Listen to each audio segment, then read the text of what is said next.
राष्ट्र सर्वप्रथम राष्ट्र सर्वप्रथम राष्ट्र सर्वप्रथम राष्ट्र सर्व।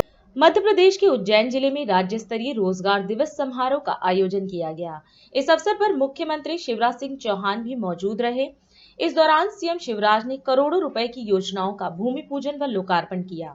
कार्यक्रम को संबोधित करते हुए सीएम ने कहा कि विकास के कार्य रुकेंगे नहीं, लगातार चलते रहेंगे।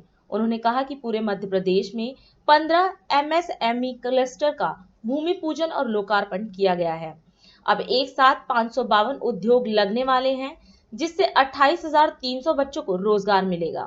आज कई योजनाओं का क्लस्टर्स का भूमि पूजन हो रहा है और आज जो हमने भूमि पूजन किया है अपनी इस पावन नगरी में, महाकाल महाराज की नगरी, अद्भुत अवंतिका। मैं क्या बात करूं, मेरा रोम रोम उज्जैन का नाम लेते ही पुलकित हो जाता है।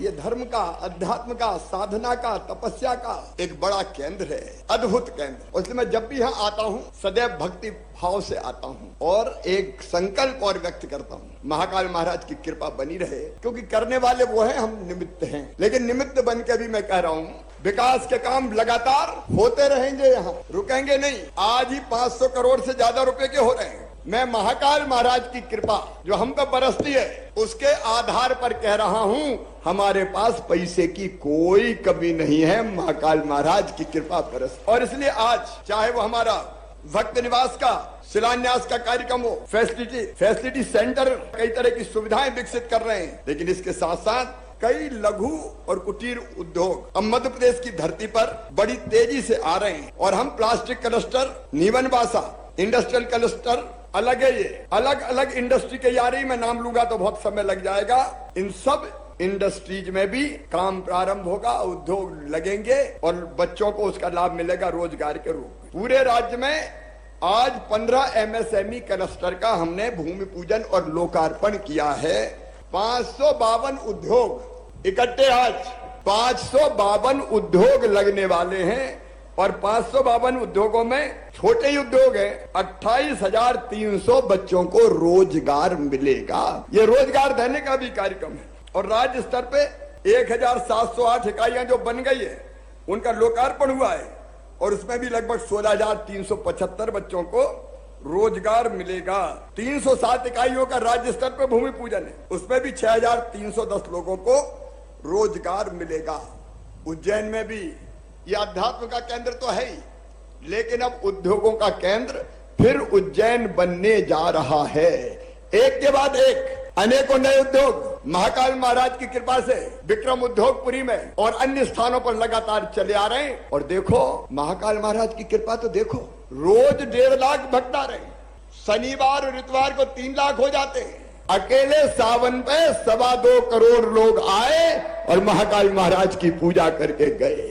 और ये 2.25 करोड़ आते हैं तो महाकाल महाराज की पूजा तो करते ही हैं, लेकिन आपको पता है उज्जैन की पूरी अर्थव्यवस्था को बदल कर रख दिया है। पूरी अर्थव्यवस्था उज्जैन में होटलों में जगह नहीं है, नए नए रिसोर्ट बन रहे, घरों में ही होटल के कमरे बना लो भैया। श्रद्धालु आए तो खूब भोजन भी कराओ और अपनी आमदनी भी बढ़ाओ। 3,000 करोड़ रुपया उज्जैन में अतिरिक्त आने वाला है। 3,000 करोड़ रुपया। होटल, रेस्टोरेंट, चाय, नाश्ता, भोजन, फूल, प्रसाद, सारी चीजें बिक रही है जैसे महाकाल महाराज की कृपा बरस रही है उज्जैन पर। और ये सोच रहे ना, मैं बहुत सोच समझ के कह रहा हूं और यहां से कह रहा हूं, हृदय से कह रहा हूं, भाषण नहीं दे रहा। महाकाल महालोक के बाद महाकाल महालोक के दूसरे चरण का भी लोकार्पण होगा, धूमधाम से होगा मेरे बहनों। उज्जैन अब रुकने वाला नहीं है, विकास के पथ पे बढ़ गया है। आप देखना ऐसे वैभव से संपन्न होगा अपना उज्जैन, वैभव से संपन्न होगा, कोई दरिद्र नहीं रहेगा। यहां मैं सच कह रहा हूं, मैं यहां से कह रहा हूं। इतने काम धंधे चालू हो रहे हैं। और कल ही आदिगुरु शंकराचार्य जी महाराज पधार गए मानधाता पर्वत पर ओंकारेश्वर में, साक्षात जैसे उनकी भी कृपा बरसी हो। हम धर्म अध्यात्म के क्षेत्र में भी काम करेंगे, लेकिन जनता की सब समस्याओं का समाधान भी करेंगे। राष्ट्र सर्वप्रथम राष्ट्र